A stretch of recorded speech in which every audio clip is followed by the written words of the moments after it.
Firman yang meneguhkan tentang penyediaan Tuhan. Saudara, Allah kita adalah Allah yang kaya. Allah kita adalah Allah yang mempunyai segala sesuatu. Tidak ada yang mustahil bagi Dia untuk menyediakan apa yang menjadi keperluan umat-umatnya. Dalam kehidupan saya, dalam kehidupan saudara, Dia Allah yang sanggup menyediakan apa yang menjadi kebutuhan kehidupan kita. Percaya Dia Allah yang akan menyediakan segala kebutuhan saudara. Yang menjadi bagian kita adalah kita harus memahami firman Tuhan, kita mengimani tentang penyediaan Tuhan di dalam kehidupan kita. Dalam video ini kita akan membahas dan merenungkan 6 ayat firman Tuhan tentang penyediaan Tuhan yang akan meneguhkan iman kita. Yang pertama, 2 Korintus pasal 9 ayat yang ke-10, demikian firman Tuhan. Ia yang menyediakan benih bagi penabur dan roti untuk dimakan. Ia juga yang akan menyediakan benih bagi kamu dan melipat gandakannya dan menumbuhkan buah-buah kebenaranmu. Saudara, di dalam ayat ini firman Allah menegaskan bahwa bagi orang-orang yang akan menuai, Dia Allah yang menyediakan benih untuk ditabur, dan kemudian dari sana maka orang tersebut akan memakan roti. Jadi maksudnya saudara, bahwa Allah itu menyediakan mulai dari kita menabur sampai berbuah, sampai kita menuai. Maka Tuhan ikut campur tangan dalam semua proses itu. Allah menyediakan segala sesuatu yang kita butuhkan dalam semua proses kehidupan kita. Ya, seringkali mungkin tidak sesuai dengan pikiran kita, saudara, tidak sesuai dengan keinginan kita. Karena seringkali kita ingin begini, kita berpikir harus begini, seharusnya begitu, tetapi mungkin seringkali tidak sesuai dengan apa yang kita pikirkan, tidak sesuai dengan apa yang kita inginkan. Tetapi yang pasti adalah bahwa Tuhan itu Allah yang menyediakan.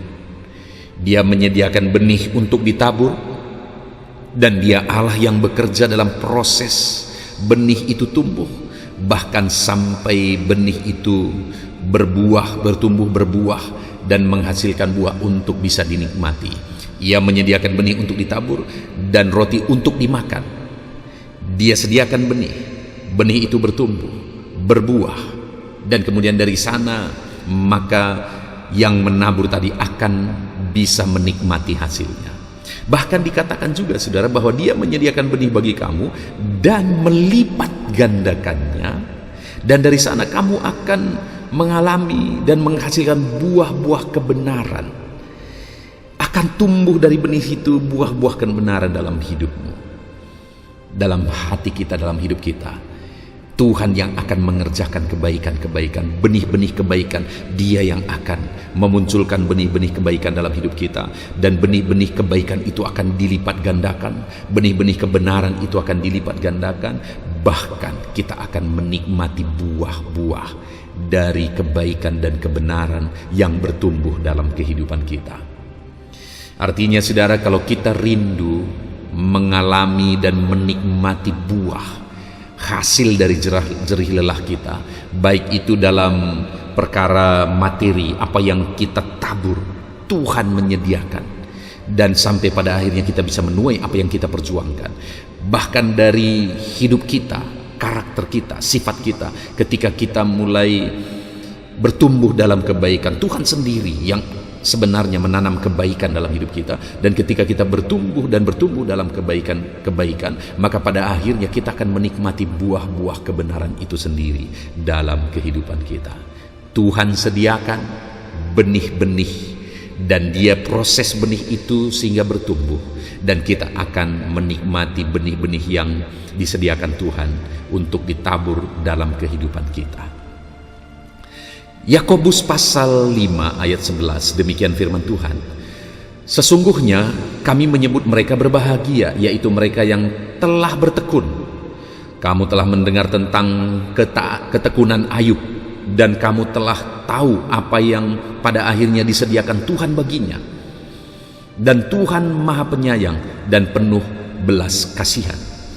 Saudara, hal yang ditegaskan juga di sini oleh firman Tuhan adalah tentang ketekunan, di mana diberi contoh dalam kehidupan Ayub, bagaimana Ayub mengalami penyediaan Tuhan. Dan penyediaan Tuhan itu dialami oleh Daud karena dia tekun. Jadi di ayat kedua ini, supaya kita mengalami penyediaan dari Tuhan, kita dicukupkan, bahkan berkelimpahan. Tuhan sediakan berkecukupan, Tuhan sediakan sampai berkelimpahan. Tuhan mau kita belajar dari kehidupan Ayub, di mana Ayub sekalipun begitu berat prosesnya, sekalipun begitu sulit prosesnya, tetapi Ayub menjalani semua, menghadapi semua dengan penuh ketekunan. Dan oleh karena ketekunan Ayub, maka Tuhan menyediakan baginya. Tuhan melipat gandakan baginya. Saudara, dalam kehidupan kita, dari Yakobus ini kita belajar bahwa kalau kita rindu mengalami Tuhan menyediakan, Tuhan melipat gandakan, maka hal yang Tuhan mau adalah kita tetap tekun dalam semua proses yang kita alami. Belajarlah dari ketekunan Ayub.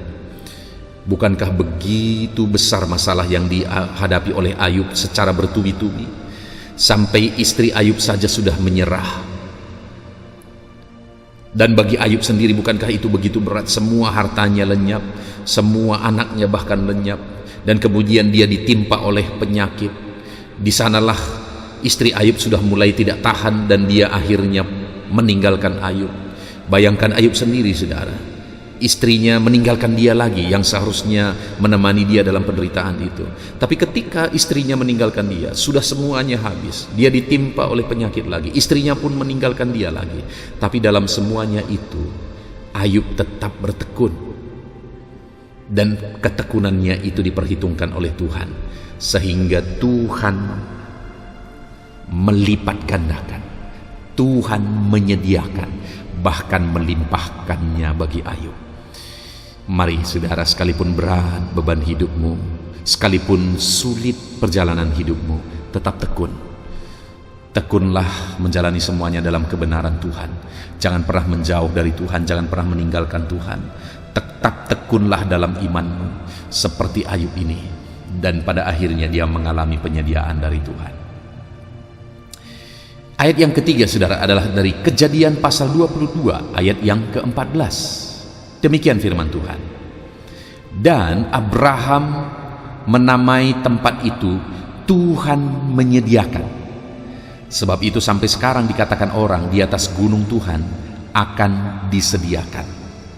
Saudara, ini kisah tentang Abraham mempersembahkan Ishak, di mana pada waktu itu Tuhan mau supaya Abraham mempersembahkan Ishak. Dan Tuhan lakukan itu, tuntut itu dari Abraham sebenarnya untuk menguji iman Abraham. Tetapi ketika iman Abraham benar-benar teruji, Tuhan bilang bahwa Abraham, jangan bunuh anak itu, karena aku sudah melihat imanmu. Lalu kemudian Abraham mengalami sesuatu yang sangat luar biasa, di mana Tuhan lakukan mujizat penyediaan. Di sanalah muncul pertama sekali nama Jehovah Jireh, Allah menyediakan. Kenapa itu terjadi, saudara? Karena iman Abraham teruji, sehingga Ishak tidak perlu dipersembahkan, tetapi Tuhan sediakan persembahan yang akan menjadi pengganti Ishak. Ada domba yang tersangkut di sana, dan akhirnya itulah yang menjadi pengganti Ishak, sehingga Ishak tidak perlu dipersembahkan, karena memang iman Abraham sudah teruji. Artinya, saudara, untuk mengalami penyediaan Tuhan, maka satu hal yang kita bisa belajar dari Abraham adalah kita harus membuktikan bahwa iman kita bisa diuji.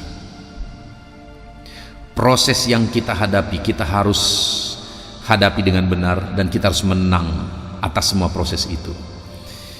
Atas proses yang sedang saudara hadapi dalam kehidupan saudara saat ini, hadapilah semuanya sesuai dengan kehendak Tuhan, dan pastikan saudara menang dalam proses itu, dan pastikan iman saudara tetap kuat dalam semuanya itu. Imanmu teruji, maka Tuhan akan menyediakan bagimu.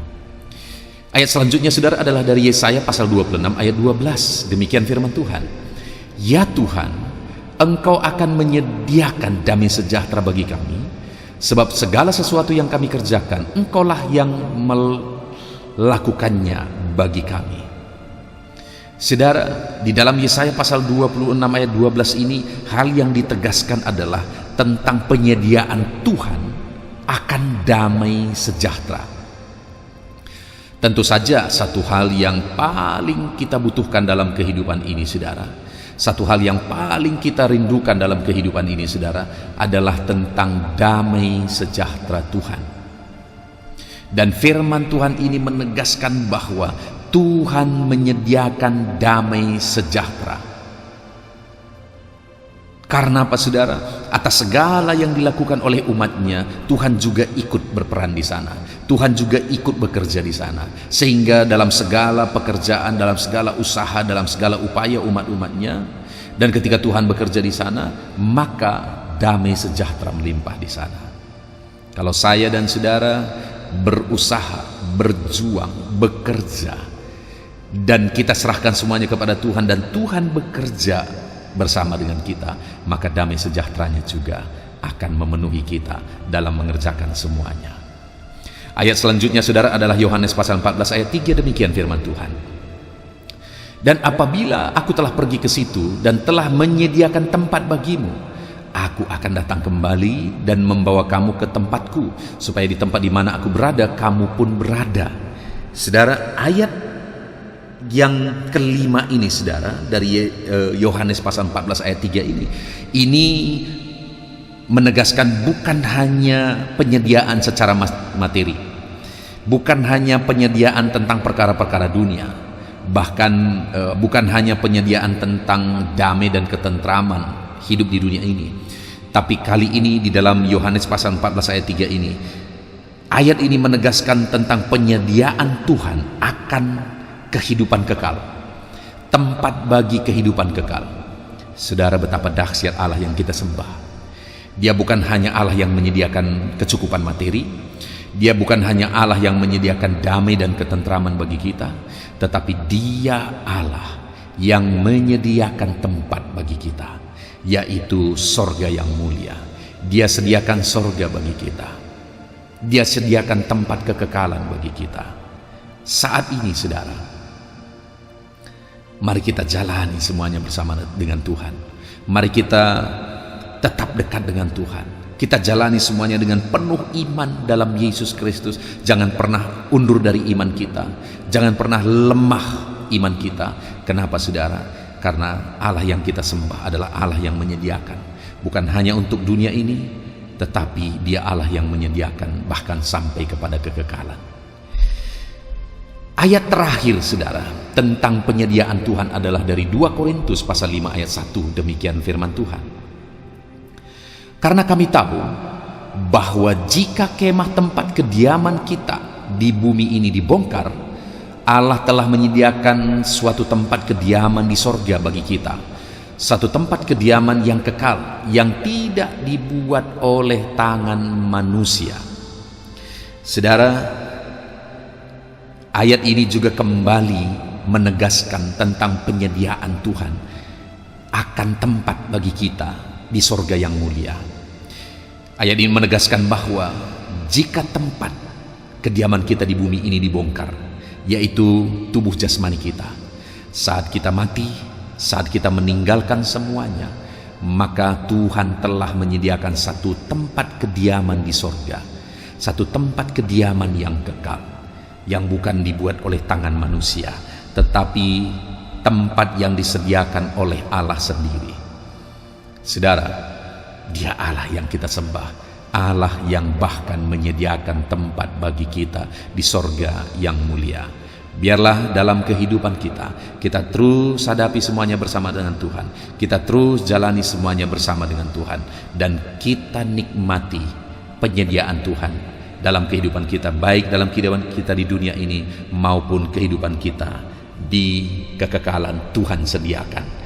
Kenapa? Karena di sepanjang kehidupan kita di dunia ini, kita jalani semuanya dengan penuh ketekunan, dan kita jalani semuanya dalam iman, dan kita tidak akan mundur. Kita bersyukur buat firman Tuhan ini, saudara. Biarlah 6 ayat firman Tuhan yang telah kita renungkan tentang penyediaan Tuhan meneguhkan iman kita semua. Tuhan memberkati.